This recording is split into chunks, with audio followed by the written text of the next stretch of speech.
boys and girls, I'd like to share an event from the Bible.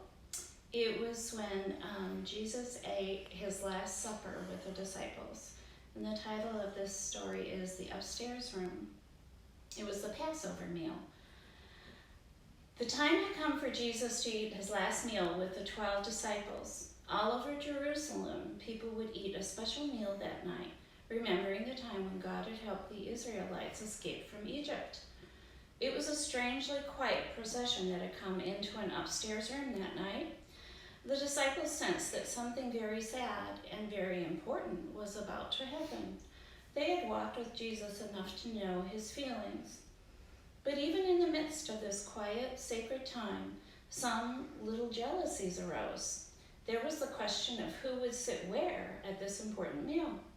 Of course, everyone wanted the best seats, those closest to Jesus. Jesus could not help but notice the disciples hurrying to get to the best seats. They didn't even stop to wash their feet. Since people wore sandals on the dusty roads, they always had their feet washed when they came in. Usually, a servant or slave would come to wash the guests' feet. But there were no servants or slaves at this supper. There was only Jesus and his 12 chosen followers. Certainly no one of those 12 would put himself below the others to do the work of a servant. When the scuffling had ended and all the disciples had found the best seats they could, Jesus took off his outer garment. The disciples were puzzled as he took a pitcher of water and poured some in a basin. Perhaps Jesus was going to wash his own feet. No one had offered to do it for him. Certainly no one was going to jump up now and lose his seat at the table.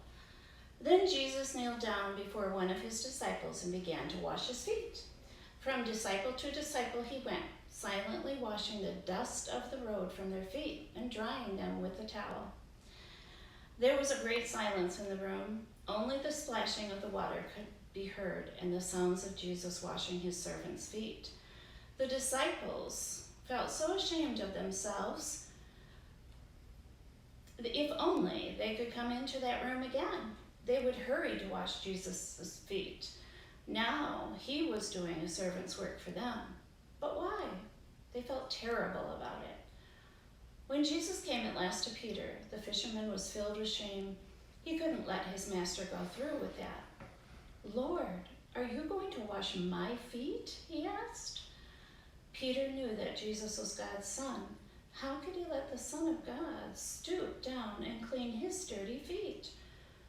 "You don't know what I'm doing now," Jesus said quietly, "but you will understand later." "You'll never wash my feet," Peter cried out. He wouldn't let him.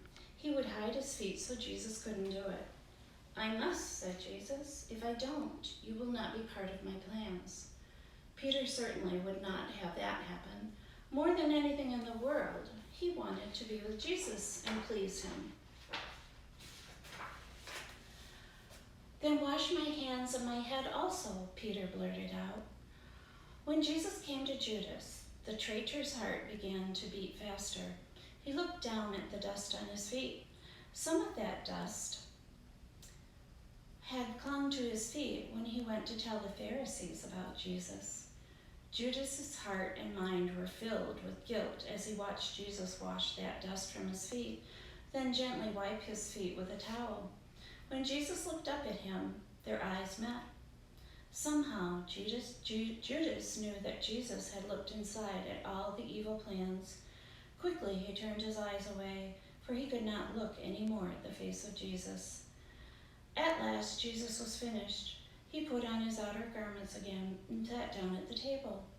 The 12 were so stunned by Jesus' humble act that they could say nothing, so they waited, hoping Jesus would tell them why he had done this. "Do you know what I have done to you?" Jesus asked them. "You call me teacher and Lord, and that is true. But I, your teacher and Lord, have stopped to do a servant's work. If I have washed your feet, shouldn't you also be willing to do such things for each other?" The disciples looked around the table at each other. As their eyes met, all the selfish pride disappeared. Never again would they hurry for the best seats. Never again would they claim to be the greatest. At the first sign of pride or selfishness, they would forever see in their minds God's Son quietly and humbly washing their feet. Then Jesus spoke to his disciples again. "One of you here at this table is going to betray me."